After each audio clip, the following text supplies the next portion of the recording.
Let's imagine extraterrestrials land on Earth tomorrow, only they're not here to enslave and destroy humanity, they're just galactic census takers. Then let's imagine instead of our generals or world leaders, they want to speak to our scientists. You know, the important people. Their first question might be, how many life forms reside on this planet? And the answer is,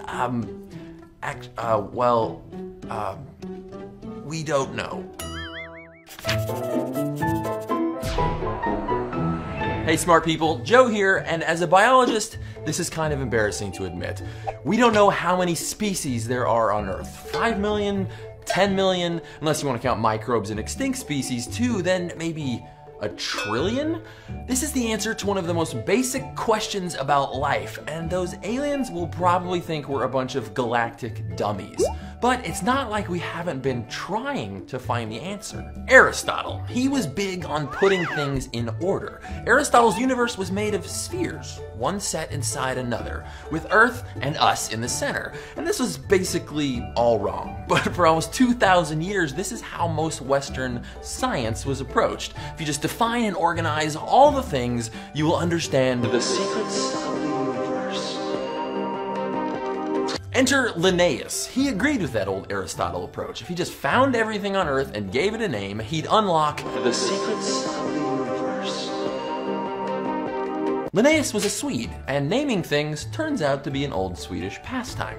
Now his filing system for organizing all those names gave birth to the one taxonomists still use today. But Carl, like most scientists back then, was wrong in a big way. And it took these two guys to show the world why. In our last video where we talked about discovering that weird hermit crab caterpillar, we learned that even defining what a species is might be impossible.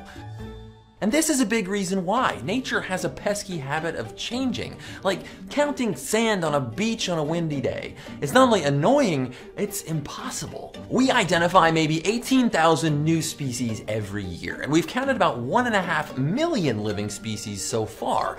That's a lot, but it's still just a fraction of what's out there. One recent estimate says there's 8.7 million non-bacterial species on Earth. At our current rate, it'd take 400 years to ID them all. Well, catching them all just isn't realistic. Even if we did somehow find all the species that live on land, there's 2.5 times as much area covered by water, and stuff lives there too. We can only make estimates, and over the years, those have ranged from 2 to 100 million. Why are our guesses all over the place? For one thing, scientists have only been able to globally share data through the magic of the internet for like 25 years. To make things worse, we have a bias towards feathers and fur. Of the 10,000 or so bird species we know of, we'd found almost half by 1850, because all the hippest Victorians were into birding. Now compare that with insects and arachnids, where half of their known species were found in just the past few decades. Luckily, the more species we find, the better our guesses get. Estimates seem to be converging on one number, about 5 million living species. Plus or minus 3 million, because who needs precision? That doesn't count microbes, of course, because that number that I mentioned earlier, 1 trillion, that's the real estimate when you count the little guys.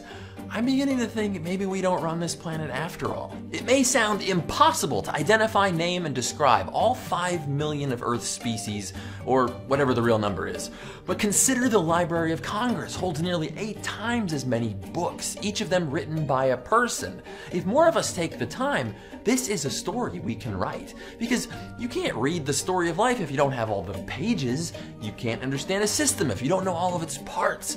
And you can't conserve what you don't know exists. Plus, I really don't want to make a fool out of myself in front of the aliens. Stay curious.